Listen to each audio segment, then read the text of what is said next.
Okay? Opponents. So negotiation is no different. Okay? It's a game. Negotiation is a game. Okay? You use tactics to outsmart the other person, outwit the other person, and so on. It's all a game. That's what it is. That's what it's all about. Now, we talk about nonverbal. A couple of things important. Make eye contact, adjust body position, encourage or discourage behavior. So, making eye contact, providing an important cue to the opponent that you are engaged and listening, important when trying to persuade or communicate an important point or to the discussion. Now, in some cultures, that may not be an effective tactic. Why? Offensive. Yeah. In some cultures, making eye contact is considered being on the offense. It's considered to be aggressive. Okay. Europe. Yeah, like in what? In Europe. Japan. Yeah, Japan is considered rude to look people in the eye. Do you ever know? I don't know if you know people from Japan. They have a tendency to look down. Okay, because they avoid eye contact because that's considered an aggressive behavior. Also, do they shake hands in Japan? No. What do? Yeah, that's right. They bow. Why? They have strong knees. They have strong knees. It's respectful, but you see, shaking hands in Japan, if you know, why do people shake hands? Okay? Where does that actually come from? Shaking a person's hand is opening your hand to show them you don't have a weapon. That was where shaking hands actually started. So it's considered in Japan still to be an offensive move. Okay? It's aggressive. I don't have a weapon. Okay? That's where shaking hands actually came from, by the way. Maybe they are in the other hand or in your pocket. Yeah, that's right. I have it over here, so when you shake my hand, I shoot you. Okay? Or punch you. So, making eye contact. Most of the time, making eye contact is important to show that you are negotiating in a truthful manner. But again, on an international side, you also have to consider the local culture. Okay? So, adjusting body position, holding one's body erect, leaning forward slightly shows enthusiasm for the discussion. So, if I'm sitting here and I'm negotiating with you and I'm leaning forward like this, I'm showing that's okay. I'm enthused. I'm having this enthusiasm.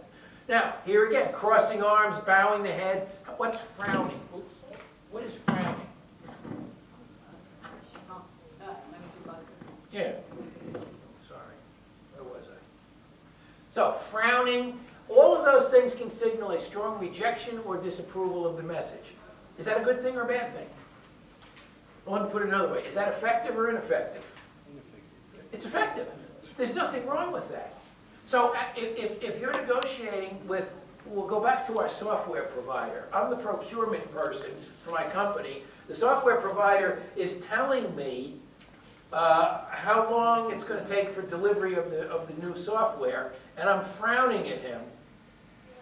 What am I telling him without even saying anything? That doesn't cut it, pal. You're going to have to do better. It's exactly right. So it's not always verbal. There is a lot of body language involved, more so in negotiation than just in flat communication. Okay? A lot of it is a learned process. You have to learn different body languages, different verbal, different tactics. And body language is a tactic in itself. Okay? Encouraging or discouraging behavior. So, encouragement of interest, attention, agreement can be shown by a head nod. So if somebody's talking and you like what you're hearing, you're sitting there, yeah, okay, yeah, right? Or you know, keep going. Yeah. Hand gesture, keep coming. Okay, you're getting into my area now. Or a smile during the discussion. Discouragement can be a frown, a scowl. What's a scowl? Like, grunt. Shake of the head, grabbing one's chest is a gesture of mock pain. That used to be one of my favorites. Like if somebody was telling me something that I didn't agree with, oh, you're killing me. Oh, part of the negotiation process. Okay. See, actually, some of this stuff is fun. Body language or nonverbal. Everybody got it? Communication channels. There are effective channels and there are ineffective. The only thing you need to know here, what is the most effective form of communication, and therefore it's the most effective form of negotiation? Negotiation is face-to-face. Face-to-face. Yeah. It is the most effective. What is the second most effective? Written. Well, teleconferencing is pretty close to face-to-face, or if you don't have telephone. Now, why is face-to-face the most effective? You see expressions. What else? You hear voice, so you're hearing tone. Okay. What else? It's right. It's back and forth.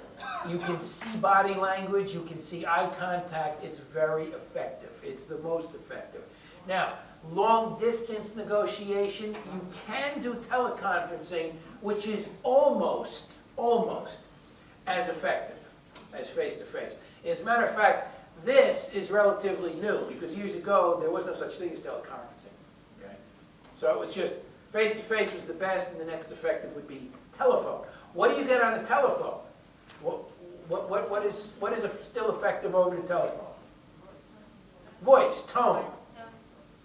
High, low. Yeah, right. Expressions in your voice, high, low, yelling, soft. Yeah, that's pretty much it, though. So when we get down to the virtual stuff like email, SMS, instant messaging, not so good. Okay. And then written communication is actually considered to be the least effective. Okay. What about email? Is that kind of flat? Can you yell at somebody by email? Yes. Capital Big letters. Capital letters. Yes. Yeah, or 15 exclamation points. Yeah, they're right. Yeah. We remember this from your... From the last time, yeah, I think I touched on that. Yeah, I think we used to call it email etiquette. Yeah. Yeah. You remember what you call that when you yell at somebody in email? Yeah. What is it? Has to do with fire. Wiring. It's called flaming. Flaming somebody, yeah. So, yeah, you can do it, but it's very minor. It's very single-dimensional, okay? Not as effective as face-to-face. So, remember that, because that's something you could possibly see on your multiple choice exam. You know, the most effective form of communication is what? Email, telephone, face-to-face. Now, I didn't prepare your MSQ, okay? Somebody else did that, but the essays I did. So, everybody got this? Listening skills. You have passive listening, active listening, and acknowledgement. Okay? 3 forms of listening. So, passive listening, receiving the message while providing no feedback about the accuracy or completeness of reception. Passive. You're just kind of just sitting there, listening. Kind of like what I used to do with my first wife. Yeah. But then she never stopped talking. No, that was my second wife.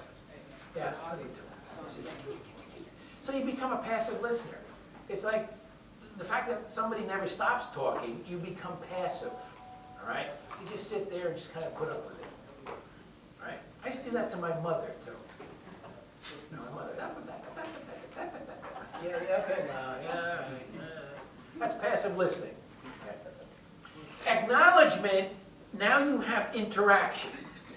Receiving the message while sending periodic indicators of acknowledgement such as nodding, comments, I see, really, sure, go on. So sometimes if you're really good with a spouse that's a talker, you get to almost, yeah, okay. You know, you're doing a crossword puzzle or worse, I'm watching TV and they're pop, pop, pop, pop, pop, pop, pop, pop. So every once in a while, yeah, okay, yeah, right, I got you, yeah, yeah, sure. You know, so you're acknowledging that you're almost listening, but you're really not. Okay, it's kind of a timed response. Active listening is actually paying attention. So here, the listener will restate, or what we call, again, we mentioned this before, paraphrase the sender's message in their own language to confirm receipt and understanding. So, this is very important during negotiation. So, you can be passive, kind of not really paying attention, acknowledgement that you're kind of listening, and you might go, yeah, go on, right? Sending a message, you're listening, or actually face-to-face, actively listening to what's going on. So there's 3 different types during negotiation. Of course, this is kind of rude, but if you have someone that's a talker, sometimes using passive listening, they eventually get the idea that, you know, I'm boring this person to death. All right? So sometimes you have to use that in negotiation to kind of shut somebody down. Does that make sense? Yes? Can I actively listen to someone on the phone, or it has to be face to face? No, active listening on the phone is, yeah, okay, all right, yeah, okay, honey, all right, I got it, yeah, I'll buy a loaf of bread, yeah, okay, quart of milk, yeah, that's active listening, okay? When your wife is giving you orders over the phone. That's active listening, yeah, okay, honey, all right. Or if you're not paying any attention to her and you're looking at your girlfriend, oh, yeah, okay, right, yeah, okay, yeah, something like that. Okay, that would be more passive, right? You got it? That would be more of passive aggressive. Yeah. And then acknowledgement, of course, is your divorce. Then we get into something called role reversal. Very effective. Gaining an understanding of the opponent's perspective or frame of reference. What does that mean? I'm negotiating with somebody. Yeah, go further. Role reversal. What am I actually doing? I'm putting myself in his shoes. Exactly. I didn't know if you guys knew that phrase. Yes, we do. Putting myself in their shoes. Is that a common phrase here? Yes. See, I don't ever take that for granted. That's exactly what I was looking for. I would have used it, but then I was afraid you wouldn't know what I was saying. Yeah, put yourself in their shoes. That's role reversal.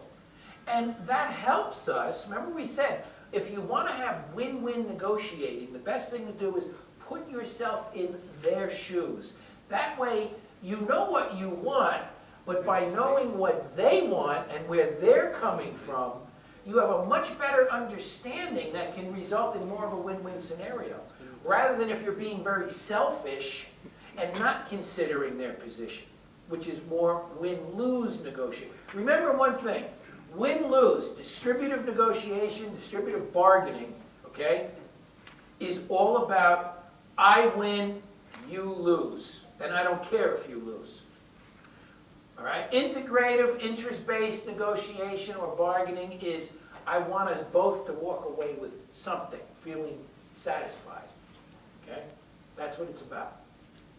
So, role reversal allows negotiators to understand more completely the other party's positions by actively considering the other point of view. Not a bad idea, actually. Too frequently we do that with people. You know, we don't even consider their point of view. We just take an opposite opinion, and we're stuck on our opinion. We don't consider anybody else's opinion. Role reversal is an effective technique in understanding each other's must-haves. I want you to remember that word. Must-haves for a successful win-win negotiation outcome. What are your must-haves? What are the things you have to have out of this negotiation? And then I will tell you what I expect to have. Both parties have must-haves. Once you understand both parties' must-haves, then you're on a path to more win-win scenarios. Okay? So please remember that word. It's a good word to use in your essay. Must-haves. Everybody familiar with that word? A must-have. Okay? Because there's even like, it's like if you're hiring someone for a job, or you're creating a job description. You have to put in the job description, what are your must-haves? My candidate must have this, this, this, and this. Then you have something must-haves and would like to have. Preferables. Okay? That's kind of a little different. That's like, yeah. I'd like them to be multilingual, okay? I'd like them to be a certain age. I'd like them to have certain education. Those are would like to haves, and then a little lesser than those goals would be the must-haves. The minimum expected requirements. That's must-haves. Got it? Now, we finished this chapter. It's lunchtime. Very good timing. See, it's just 1 o'clock.